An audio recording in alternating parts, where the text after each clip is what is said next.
Hi, and welcome back to Plastic Models by Regular Dude and part 3 of the 1/35th scale Academy Stuart light tank.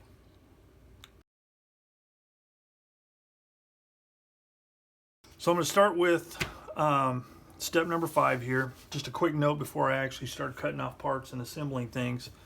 There's two options available for these fronts, the front of the sponsons here, these sponson machine guns.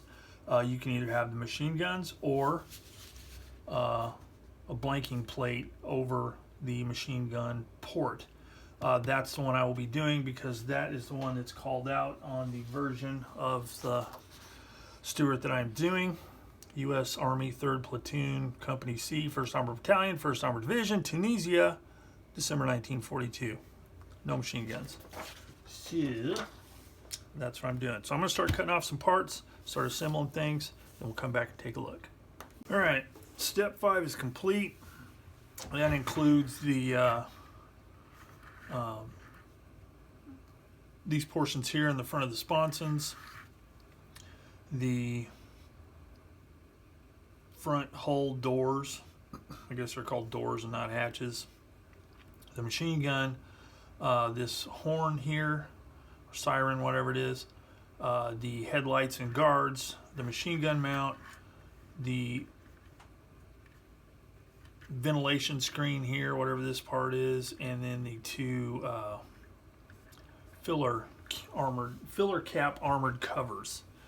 So that is everything. Now, one thing to pay attention when you're building, if you're building one of these, it's not that difficult, but I'm going to point it out anyway, is watch for stuff like this, because right here, the US version, options 1, 2, and 3,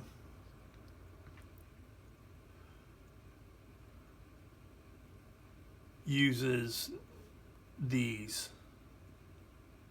Option 4 and 5, the Soviet versions, use these things, whatever they are. So that is something to keep in mind. All right, so let's move on to step number 6, which is the rear hull stuff. There we go. Got that handle on. So that is it for the hull. Upper, lower, the whole shooting match. So I can back that up over there, sweep down the old mat, and start working on step 7, the turret.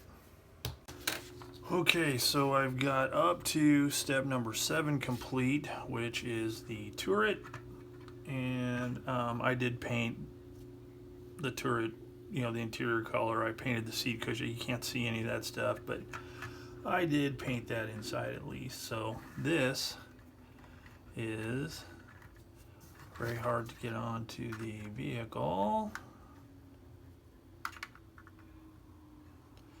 May have to do a little sanding. Looks like the turret ring is kind of there. Oh, yeah. Oh, no, almost there. I got it fit. I just had to grind some edge off there, but you know, again, it's going to be all buttoned up, so it doesn't really matter. Not that concerned with it. So step number 8 is to put the gun mantling on, which I've already done. And we got to build the barrels that go on the sides, the extra fuel barrels, and that'll do it. So I'm going to crack those barrels out and start working on those. All right, real quick, like I got these fuel drums, external fuel drums, glued together. And they've had time to cure. So what I'm doing is I need to sand these seams down. Now first, I made sure that I got them as close to being lined up perfectly as possible, which wasn't too hard because these things are actually pretty good. The locating pins actually match up well. And so I let them cure overnight, actually a little more than that, because I want to avoid ghost seams if at all possible.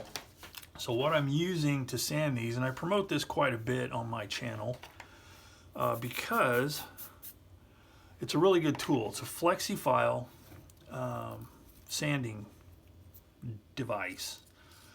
And it comes with, when you buy the starter set or whatever, and you can get replacement strips, abrasive strips, comes in a coarse, medium, and fine. And you know, just like any other abrasives, you just work your way through them. Use the coarse to get the thing level, and then just polish it out using the other ones. But the nice thing about it is, as the name implies, it's flexy. So when you use it on something round like a barrel or a gun barrel or wheels or whatever, you reduce the risk of making a flat spot. Normally, you know, or one method of doing stuff like this is to scrape it smooth and then sand it, you know, with sanding sticks or whatever. But you risk making a flat spot. There, you know, it can be fixed, no big deal, but this just kind of eliminates some of the extra work. So you just put it on here like thusly, and just sand it smooth, and you can get right up to this edge detail here and just buzz that thing right out like that.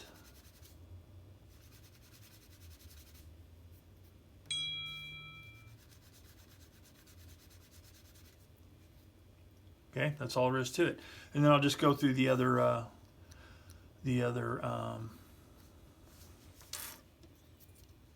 grits, get it all polished nice and smooth. Now in a case like this, you obviously want to make sure you do that before you put the ends on, because if you do, then you've got an unnecessarily hard area to sand here. I mean, you could get a real thin stick in there, but you know, you risk softening some of the edge detail. So there you go, that's what I'm using. I'll work on this for a bit.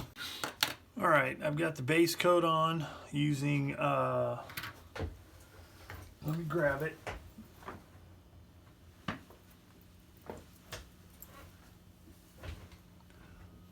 Vallejo 71.016 US AF olive drab.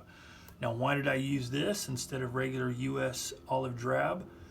Well, the olive drab, the other olive drab that I guess is supposed to be for vehicles, to me, it's way too brown. Way too brown. I mean, it doesn't even look...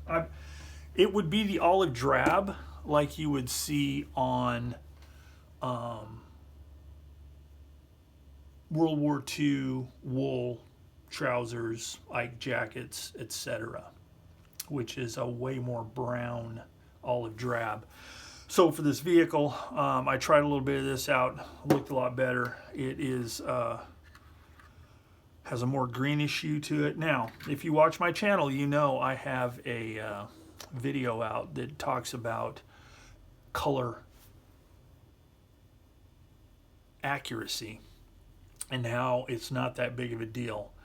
And I stand by that, but in this case, it was, you know, it was an extreme difference.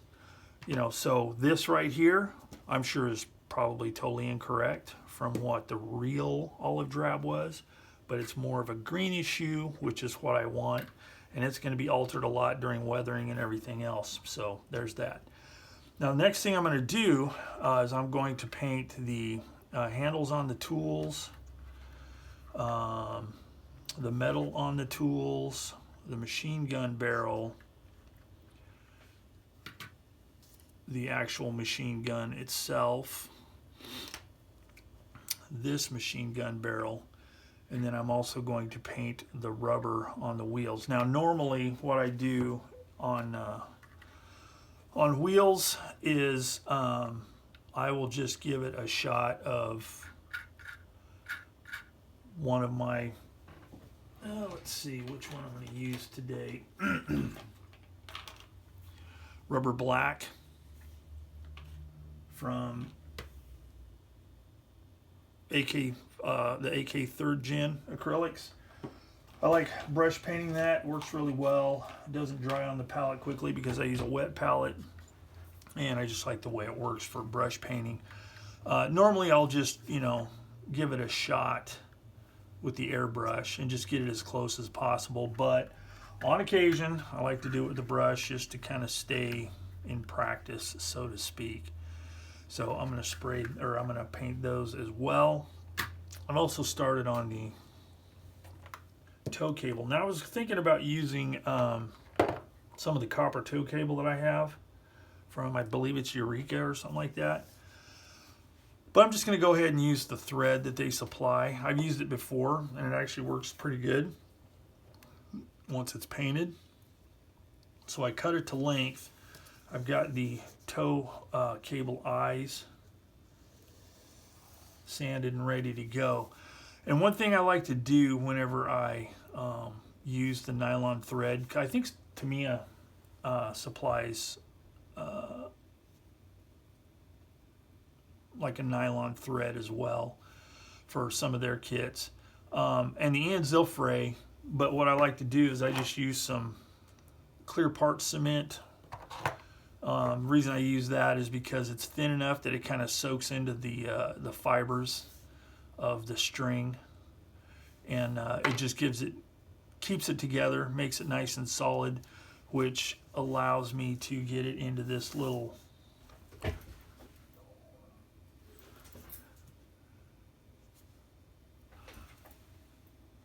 channel that's provided here to put the cable in.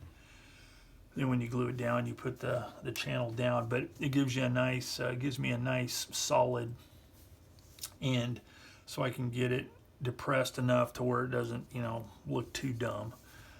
So anyway, I'll put that together. I'll stretch it out, stick it to a piece of tape on a board that I have, and I'll prime it and paint it just like everything else. And I'll use a metallic steel color with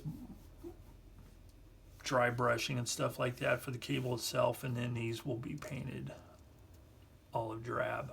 So that's for that. I also got the spare road wheel painted, so I'll do the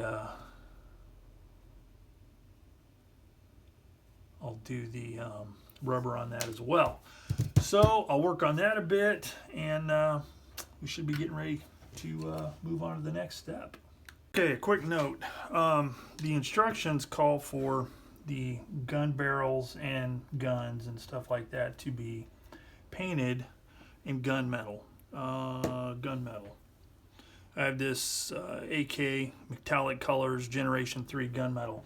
Now I painted one of the barrels just to see what it would look like, and it showed up just as I figured it would. Way too bright, too shiny, very unnatural looking. So I went back to my old tried and true, the way I like to do machine gun barrels and machine guns and such, and tools, anything like that. I like to paint it black, or in this case I use rubber black because it's kind of more of a dark grayish black. And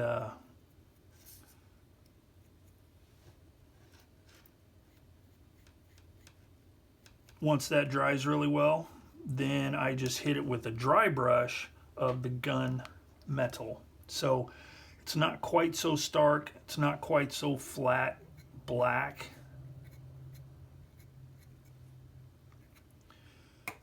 And by dry brushing, it hits the high points. You know, I'm sure everybody watching this knows what dry brushing is, but for those who don't, it's an old tried and true method that's making a comeback. It was mocked to scorn here in the not too recent past, but suddenly it's a cool technique again. Well, imagine that, something that works is cool again, complete with specialized dry brushing brushes, etc. Which, you know, this is my specialized dry brush. Cheap, whole pack of brushes for like $5. Cut the end of it off. Boom. Bob's your uncle. So all you do is just dip it in your paint, rub till there's nothing coming off on the paper towel anymore, and then just hit it. Brings out the detail. Like on the barrel, it leaves the the cooling holes in the cooling jacket of the barrel nice and dark and recessed, so it adds an element of depth to it that just cannot be obtained just by painting it straight up with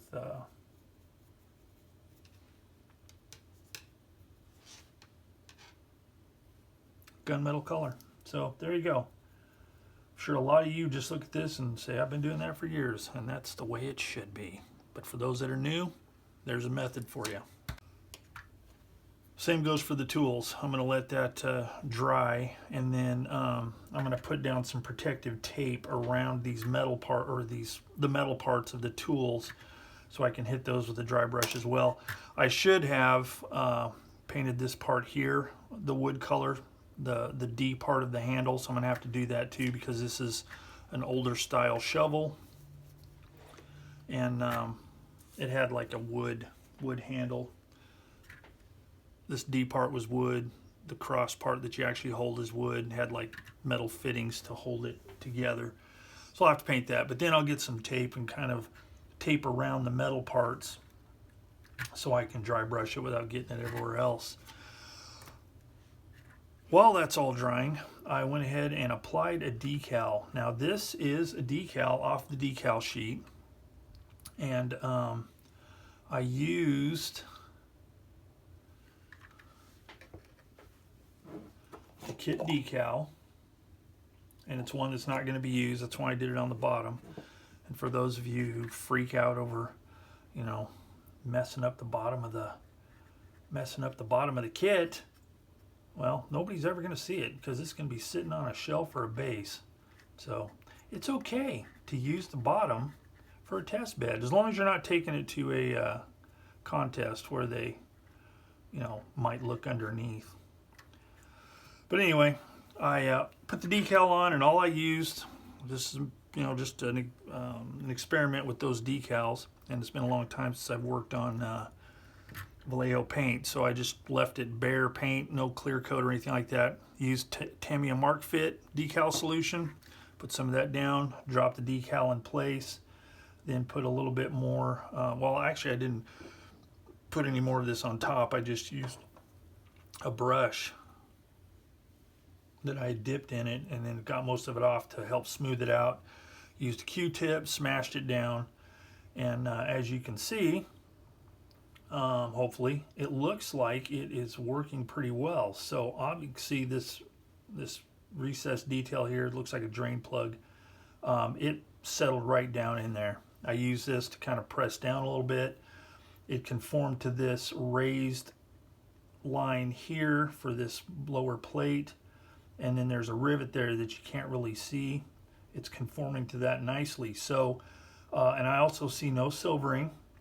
Now granted, I probably will do a clear coat over this before I do more decals, but I just wanted to see how it behaved here, and the decals look great. So it looks like maybe perhaps they have improved their decals, because early on I mentioned that I had done this particular kit in the honey version, the British version, and the decals were just so thick I could not get them to conform to anything.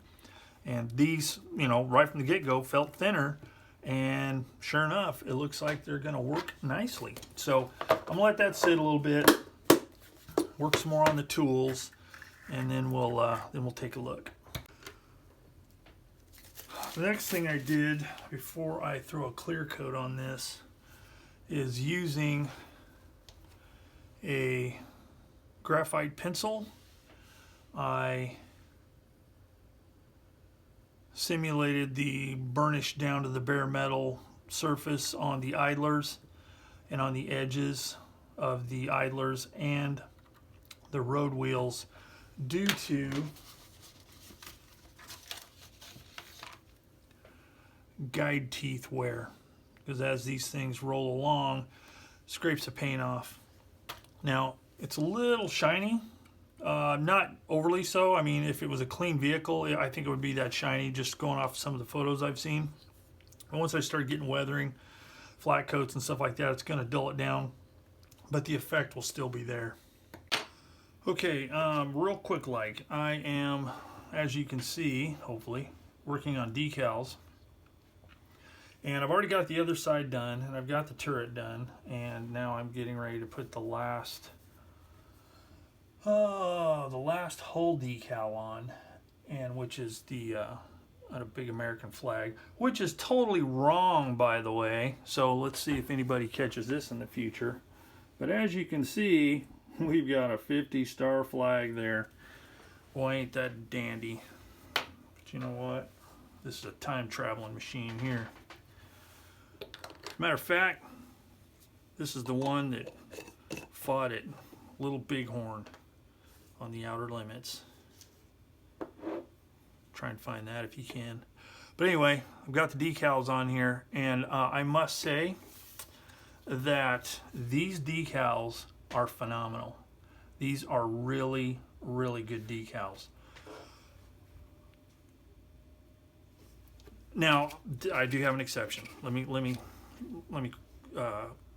clear this up. They're a little bit out of register on this USA thing here. You can probably see there's a little bit of white because they did the green over white to make it a little more opaque.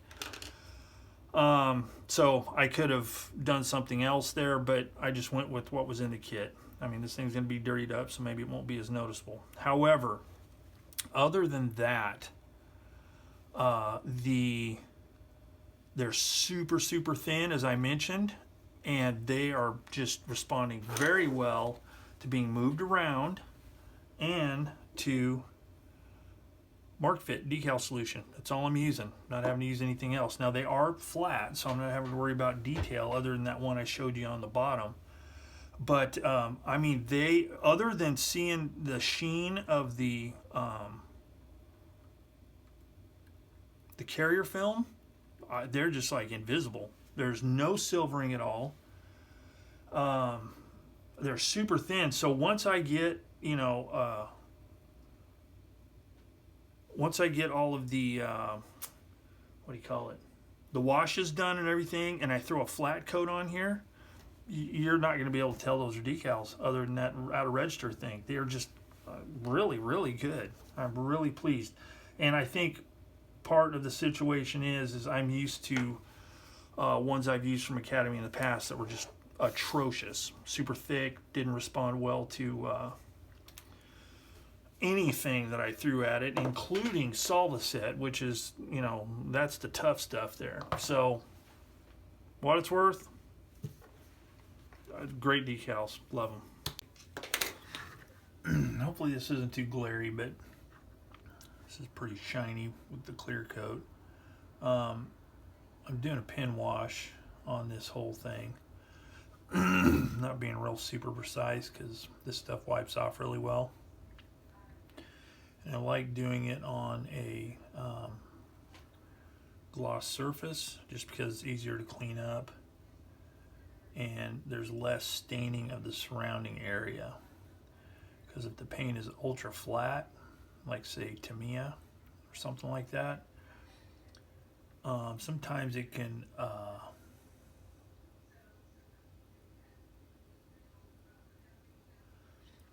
it doesn't stay right in the detail. It kind of blooms out.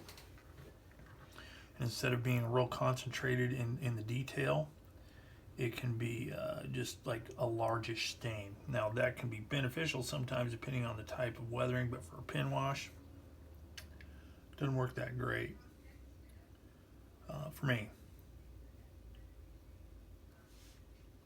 So I like to do it on a gloss surface. I'm trying to find a spot where I can show you where it works really well. But right now I'm just trying to get this stuff back here.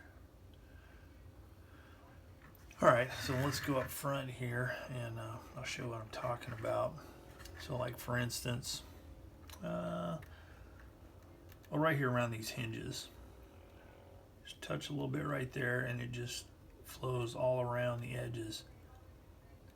Capillary action really makes it flow into all of the detail. Like right here, you just touch it right there and you can see it starts slowly seeping into the, see, just right down through the detail, right through the recessed lines. Just does a really good job of getting it where I want it. Now, once this dries really well, I'll show how easy it is to clean up any excess and what you can end up with after the fact. And I'm doing this now while it's glossy. I've applied the decals because, you know, if there's detail that is the decal settles into, you want your pin wash to fill in the detail around in the detail and the decals as well. I've seen people, you know, they'll put their decals on after the pin wash. And I guess, you know, in the grand scheme of things, you know, it'll all work out in the end. However, I've found that, you know, for the way I want, you know, I want the, not only is this creating the illusion of, you know, depth and shadow and stuff like that, but it's also, you know, can be an integral part of the actual weathering process. And you want your decals weathered accordingly. You don't want, unless you're going for something specific, like somebody's just spraying, you know, decals on a, or markings on a used aircraft. You want everything to be homogeneous.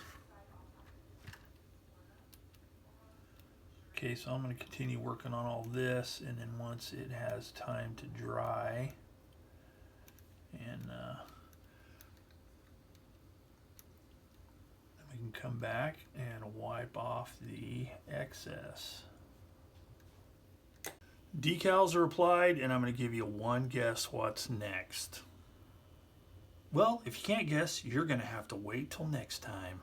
So ends part number 3 of the Academy 1/35 scale M3A1 Stuart light tank. If you like this video and you want to see more of it, or more of videos like this, or whatever, hit the subscribe button so you can keep up with this build and some of my others. If you liked it, hit the like button. That'll make me feel like a real hero. And yeah, I think that's it. So thanks for watching Plastic Models by a Regular Dude. And until the next episode, I will see you all later.